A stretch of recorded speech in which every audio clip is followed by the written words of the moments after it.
Bueno, pues Cecilia, muchísimas gracias por tu tiempo para hablarme de tu documental.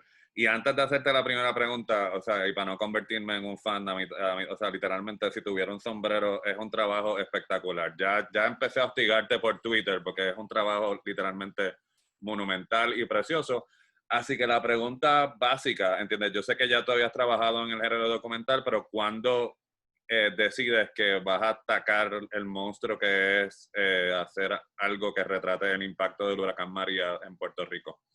La palabra sí es monstruo. Bueno, para mí fue totalmente personal, porque mi abuela falleció después de María unos meses, 6 meses después. Como mucha gente estaba ya viejita, estaba en silla de ruedas, tenía un montón de problemas médicos, tú sabes cómo es, pero a la misma vez necesitaba ayuda 24 horas y yo estoy completamente segura que los efectos del huracán fueron como los, bueno, ahí fue que falleció. Y yo me crié en la diáspora, Okay. en Orlando, y así que mi experiencia de María es desde afuera, como mucha gente en la diáspora, así que yo viví como esa experiencia esa película de horror de no saber exactamente lo que sucedía con mi familia y también ver este montón de imágenes que estaban saliendo de Puerto Rico de desastres. ¿Sabes? Los ríos desbordándose, la gente haciendo fila, todos los árboles cayéndose y todo eso. Y me estaba molestando la forma que sí se estaba hablando por un lado mundialmente sobre María y sobre Puerto Rico, pero por el otro lado era como un cliché de desastre, de ruina. No se estaba hablando tanto de cómo, por ejemplo, el pueblo se estaba salvando, cómo la gente se estaba uniendo, ayudando uno al otro. Tampoco se estaba hablando de la crisis desde antemano, Uh-huh. que ya hacía años que Puerto Rico estaba viviendo una crisis increíble de la deuda. Así que para mí era importante hacer una película que uniera todo, lo personal, lo íntimo, todo lo que el luto que no se ha resuelto después de estos años, sacar un momento para también tener otra mirada hacia Puerto Rico. Así que nada, fue un impulso, pero salió de un impulso sumamente emocional, una rabia que tenía con lo que no se estaba haciendo, con la muerte de mi abuela, como dije, un montón de cosas. Pero aún así, o sea, o sea, el documental dura unos 93 minutos, es la duración, pero es una obra de arte en términos de la forma que está moldeado, yo a decir sculpted, ¿entiendes? Para cargar o sea, no se siente el ojo sobre la temática, no se siente frívola, se siente bien profunda y bien personal, lo cual es impresionante en esa cantidad de tiempo. Así que mi pregunta para ti es precisamente por dónde empezar, porque lo que me impresiona del documental es el contexto sociopolítico, porque es fácil desde afuera ahora decir, bueno, pues está bien, pues tiene el huracán María y el verano del 2019, que son los goalposts, ¿entiendes? Pero aún así, no me imagino, o sea, como una cineasta, saber qué tienes que buscar entre medio de esas dos cosas. Si me hablas un poquito del proceso, por favor. Bueno, parte de esto es que yo no trabajo sola, yo siempre tengo gente con quien yo colaboro y para este proyecto era sumamente importante colaborar con alguien que vive la crisis en Puerto Rico día a día de una manera que yo no vivo, yo vivo afuera. Y hay muchas cosas que cuando empecé la película había muchos blind spots, muchas cosas que francamente, y eso es como se puede decir que es un efecto de la colonia, del colonialismo en Puerto Rico, que la diáspora creó una generación de gente que quizás no sabe la historia totalmente, no, hay muchas cosas que están como fuera de mi vista. Y yo estaba pendiente de eso, así que yo colaboré con un activista boricua que se llama Lale Namaro Pastor, que resultó siendo como la voz de la película se oye. La película, no creo dar muchos spoilers, pero empieza con una conversación con dos mujeres que están en la playa sentadas hablando. Y son Lala y yo, estamos hablando. Y es como una forma de plantear lo que es una conversación y un encuentro entre una persona boricua que vive día a día en Puerto Rico y una persona boricua que nunca ha vivido en Puerto Rico. Y es como una forma de tratar de yo aprender y escuchar y ser como witness a lo que está sucediendo mientras está sucediendo todo esto en Puerto Rico. Así que para mí este proceso ha sido un proceso de aprendizaje total. Cuando yo empecé la película había muchas cosas que no entendía bien de la deuda o de la situación política de Puerto Rico. Hay muchas cosas que yo sigo aprendiendo, pero junto a Lale y yo trabajamos como así íntimamente por mucho tiempo y me ayudó a entender cosas que no entendía, pero también buscar gente con quien filmar y nada, y también tuvimos otra gente que nos ayudó, pero esa colaboración es como esencial para este proyecto, porque viniendo de afuera y sin esa conversación no hubiera sido lo que es. Pues tenía planificado hacer esta pregunta un poquito más tarde en la conversación, pero no quiero que se me olvide, precisamente porque tiene que ver con ella. Que ella dice algo bien curioso de la memoria del boricua, de la actitud esta de echar para adelante. O sea, porque obviamente yo, aquí donde estoy sentado hablando contigo, yo pasé el huracán aquí. Yo estoy entre Guaynabo y Bayamón. O sea que a mí el documental me despertó unas sensaciones que es lo que ella dice, que es como que uno tiende como que a olvidarse. Estamos bregando con los temblores y ahora estamos bregando con la pandemia y todavía no hemos tenido ese momento de pausa a como que a mirarnos y decir, espérate, ¿qué rayos estamos haciendo con todo esto? Así que a donde voy, para no echarme a llorar aquí en medio de una entrevista, que sería la primera vez en una carrera de 20 años que me pasaría. Lo puedes hacer en confianza. O sea, ¿qué estás haciendo? Porque yo lo que dije en Twitter es como que yo siento que todos tenemos que ver este documental para que no se nos olvide, ¿entiendes? Sobre todo de cara a las elecciones ahora en noviembre. Y cuando digo todos, estoy hablando de los que estamos acá y de ustedes allá también. Así que yo sé que estás en la ronda así que ahora voy de nuevo a ponerme un poquito más periodista. Estás en la ronda de festivales y estuviste en Tribeca. Congratulations, pero ¿qué estamos haciendo para que el documental se vea? Bueno, primero quiero decir algo sobre la memoria, porque estamos a 3 años de María, que no es mucho tiempo, pero a la misma vez es mucho tiempo. Y parte de lo que hablamos o trabajamos en la película, como tú dices, es como la gente no necesariamente se ha sanado. Y es por un lado, quizás por falta de tiempo, son capas de crisis que siguen llegando y quizás también un deseo bien intenso de no necesariamente revivir eso. Y eso es lo que habla Lale en la película, que quizás siempre queremos echar para adelante y no echar para atrás, no revisitar, no entender, no recordar. Y a la misma vez hay una película que me inspira mucho donde alguien dice algo que es como un pueblo que no tiene memoria es más fácil que sea un pueblo sometido. Y para mí eso es como esencial para Puerto Rico en ese momento. Si no queremos recordar, si no queremos regresar a bregar con lo que no se ha sanado, no solo con el dolor, el trauma personal, sino también el desastre político que sigue siendo el desastre de Puerto Rico, ¿hacia dónde vamos?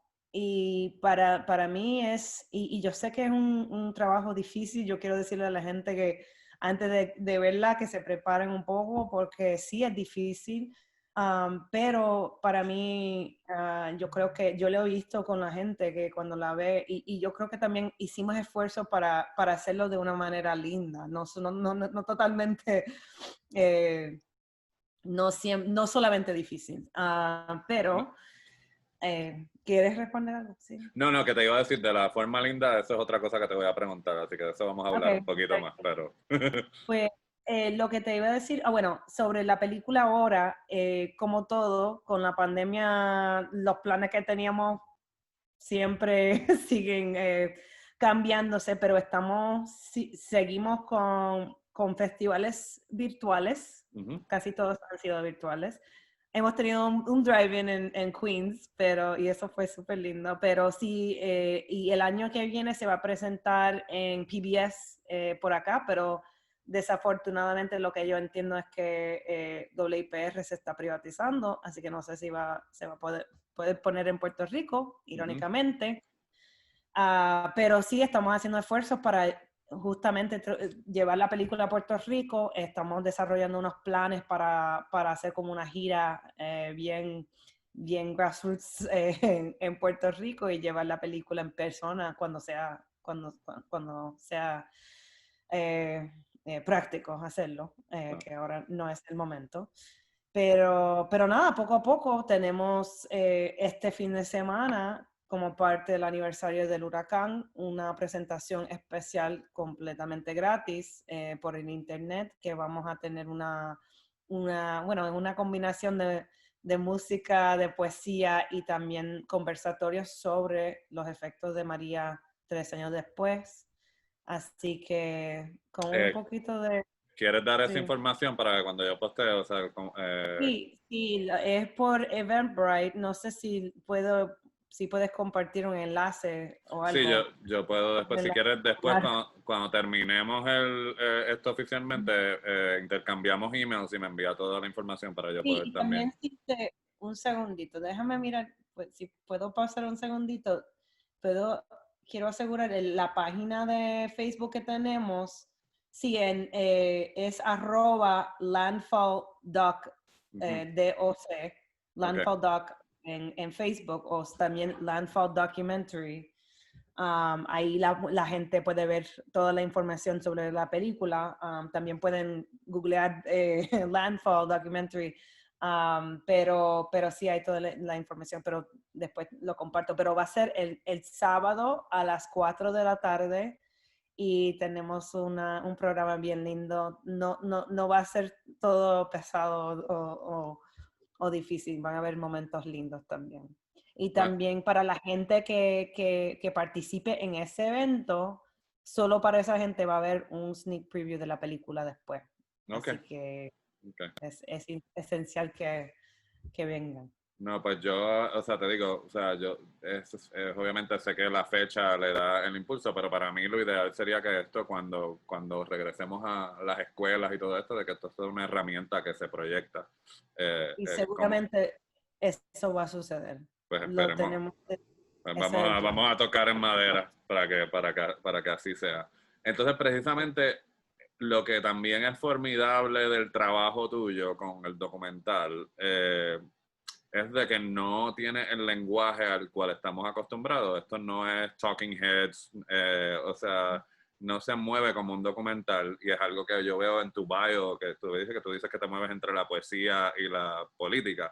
Eso es algo, esto es un estilo que tú habías apropiado ya de tu primer documental, el saber de que ciertas imágenes lo que hacen es literalmente darle más poder a lo que se está hablando, en vez de simplemente como estamos nosotros dos ahora, que somos dos cuerpos así intercambiando ideas, que es lo que usualmente se asocia con el documental. Así que hablamos un poquito de encontrar el lenguaje de la Bueno, película.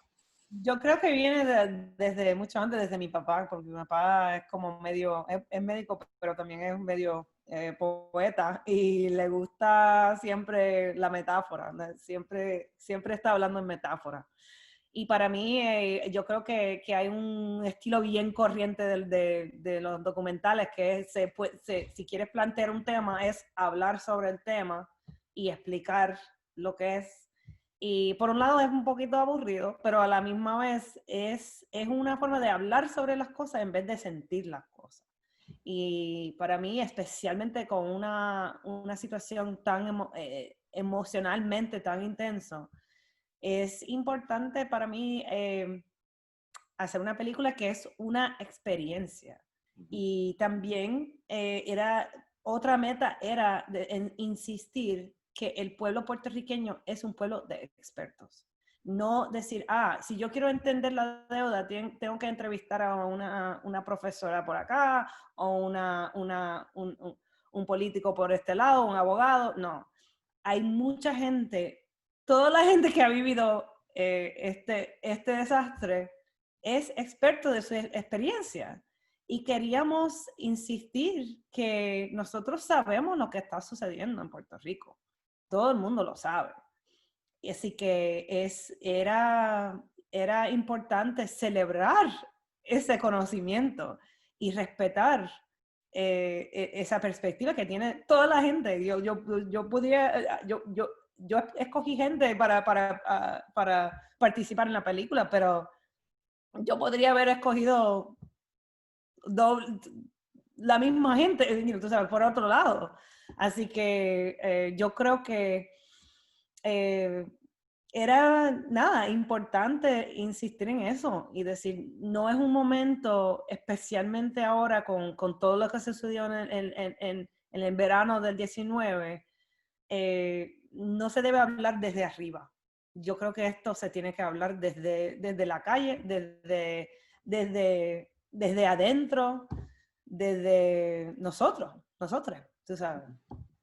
Ahí está, a mí me gusta muchísimo también las conversaciones con los jóvenes aún, o con la juventud puertorriqueña que incluyes y que lo haces en escenarios precisamente donde hay, lo que tú dices, hay esta mirada de como que los jóvenes no saben lo que están pasando, o sea, colocas el perreo, colocas el jangueo en una plaza, que uno mira a esos jóvenes y uno jamás pensaría desde afuera con el prejuicio de que están hablando de lo que están hablando. Y lo mismo el setting de la cena. Háblame un poquito de eso porque me parece maravilloso, sobre todo de cara, de nuevo, como te digo, a lo que se espera que sucede con las elecciones en Puerto Rico. O sea, yo pienso que hay gente que está aferrada a ciertos esquemas que se le ha olvidado ya lo que pasó en el verano del 19 y a estos jóvenes no se le ha olvidado. Así que háblame un poco de eso.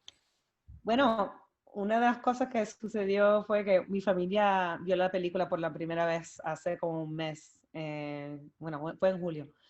Y fue interesante porque yo sé por qué sigo hablando de mi papá, pero me dijo mi papá que lo que le tocó más que nada fue la juventud. Se impresionó con la juventud de una película. Era como, interesante cómo hablan ellos. Y, y eso no fue planeado. Por ejemplo, hay una escena donde está un grupo de jóvenes en una plaza, fue en Caguas, que estamos filmando otro encuentro por otro lado y yo trabajé con un tipo que se llama Pablo, bien lindo, y Pablo se fue a filmar por otro lado y nada, regresó y dijo, no lo vas a creer lo que yo acabo de filmar. Y era, tú sabes, un grupo de jóvenes que estaban ahí hablando de la situación de el aumento de la matrícula en la Universidad de Puerto Rico, hablando de la deuda, hablando de la Junta, criticándolo todo con un análisis increíble. Y por eso yo digo que la gente sabe lo que está sucediendo en este país. Y no hay por qué decir, pues yo necesito buscar a esta persona que tiene el doctorado en este asunto. Sí, que otra cosa que se refleja que es interesante es como que eso, nadie tiene títulos, todos son personas en el documental. A mí eso es otra forma de reiterar visualmente lo que estás comunicando, lo cual me parece genial. Y entonces pues ahora esto es un poquito simplemente por curiosidad, porque obviamente yo me puse a investigar un poquito, porque obviamente uno tiene que prepararse con la persona. Y tú dices que hay un filme de narrativa que jamás va a ver la luz del día, que antes del documental. Y entonces mi pregunta para ti, porque no te voy a pedir detalles de ese filme, lo que pasa es que alguien que está al nivel que tú estás ahora mismo con este documental, que es tu segundo documental, te estoy hablando del manejo de los recursos cinematográficos, que es exquisito. ¿Tú crees que en algún momento ya te sientes más preparada para moverte hacia narrativa o tú crees que encontraste tu nicho y lo tuyo es documentar utilizando metáforas y poesía. Bueno, por un lado me fascina trabajar en el documental, en los documentales, porque para mí es un proceso de descubrir el mundo. Es como, eh, es una, los documentales que me gustan están fascinadas con el mundo. Y es como un producto de curiosidad, de cosas inesperadas. Hay un montón de cosas en la película que, como te dije, la gente están ahí. El mundo es sumamente interesante. Y eso no se puede duplicar en el mundo narrativo. Pero por el otro lado, a la misma, hace como un año tuve una oportunidad de trabajar, colaborar con actores por la primera vez y trabajar también con un team más grande, porque usualmente soy yo y una persona que está grabando y casi eso, siempre eso es todo. Pero era como un set de verdad y eso fue bien chulo. Así que sí, yo nunca voy a decir que no, así que me llamen si hay algo interesante para yo hacer. Sí, yo creo que cuando era nena, yo me enamoré del cine y para mí el cine puede tener un montón de direcciones y cosas. Así que, Este, pues hablamos un poquito, que sería la última pregunta que te voy a hacer oficialmente. O sea, además de tu papá, inspiraciones también así. tu mamá. Sí, no, yo sé, pero en términos de influencias concretas, tú hablaste de documentales o como que o cineastas que tú sientes que han moldeado tus Sí. gustos o cómo tú te manifiestas como directora. Bueno, estaba hablando de la película que estaba hablando antes, está dirigida por una mexicana que se llama Tatiana Hueso. Tatiana Hueso. Y ella es excelente, me encanta su trabajo. También acabo de, ahora se me va el nombre, Lucrecia Martel, de Argentina, también bien, bien importante. También estoy pensando en otros, eh, pero yo soy muy amante de todo, de las películas viejas de Hollywood hasta cosas bien corrientes. O sea, si está bien hecho, me fascina y me interesa. Pues Pero te voy a poner en el spot. ¿Estás al día con el cine puertorriqueño moderno? ¿O cómo sí, estás? más o menos. Sí, yo, he colaborado un poco con ADO, que es una organización que está moviendo mucho en Puerto Rico el cine, especialmente documentales en Puerto Rico, y están haciendo un trabajo brutal Y yo creo que ahora acabo de ver que anunciaron en un programa por acá que era un programa de cortos que están como Works in Progress, Ajá, y escogieron, de 6 proyectos, escogieron 2 y 2 son boricuas. pues ahí está. 2 de los 6 son boricuas, así que yo creo que sí, pero parte de lo que me gusta de este momento es que hay una energía bien como... La tecnología deja que toda la gente pueda hacer cine Ujú. y no necesariamente tienes que tener todos los recursos de Hollywood para hacer cine. Así que yo creo que están ahora en este momento surgiendo proyectos más DIY, se puede decir, Ok. independientes. Y eso para mí es lindo ver.